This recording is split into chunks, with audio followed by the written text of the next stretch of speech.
Hi, it's Sharon. From chronic pain to health, a healing journey from the heart. One of the things that those of us with chronic illness suffer with is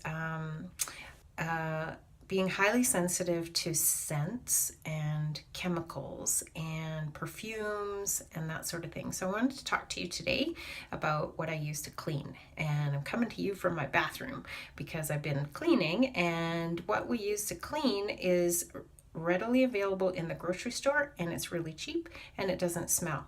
So one of the main things we use is baking soda, and we use just the regular baking soda. You can get any brand.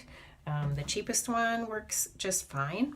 And I also use vinegar. So again, we got the jumbo size of vinegar, just plain old white vinegar. It's really cheap and plentiful, and it does a really good job of cutting through mineral deposits that build up if you have a lot of minerals in your water and also in your kettle. So we get a buildup in our kettle. Just boiling the water, you get this white film inside your kettle, and all you have to do is pour some white vinegar in there, swish it around, and depending on how much is built up in there, you just keep swishing until it's gone. And you can also use a little bit of a brush if you need to, but pretty soon the mineral deposits are gone.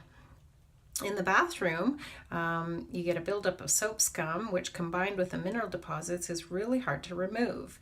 And I've tried a lot of cleansers, the standard available at your grocery store type cleaners, and I've not experienced any great success with them. However, baking soda will cut through the soap scum without actually much to do.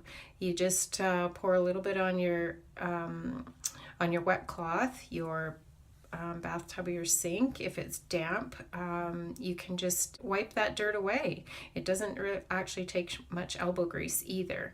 I've seen a couple of products that say, oh, remove soap scum with this little white eraser type thing, but those products actually contain carcinogens, and so we want to avoid those types of things. People with chronic illness, our bodies are burdened with viruses or bacteria that our body's trying to fight in the background. If we can minimize the things that our body is trying to fight, then our body has much better ability to try and get healthy itself.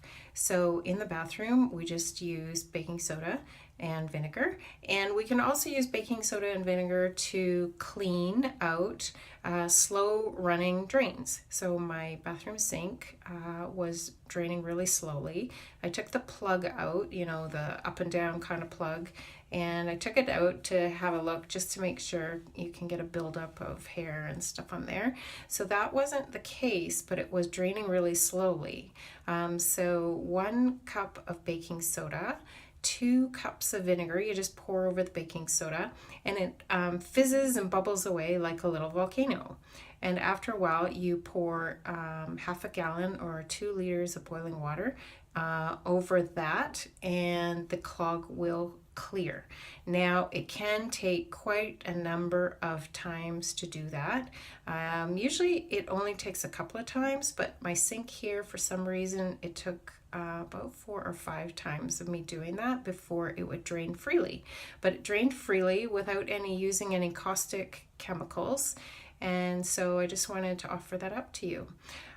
We also want to avoid highly scented products because of the effect on our hormone system, our endocrine system.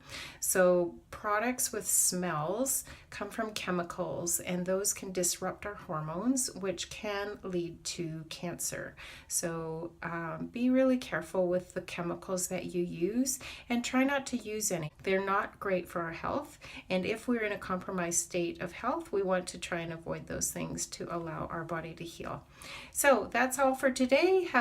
Hope you had a great one, and we'll be in touch again soon. Bye.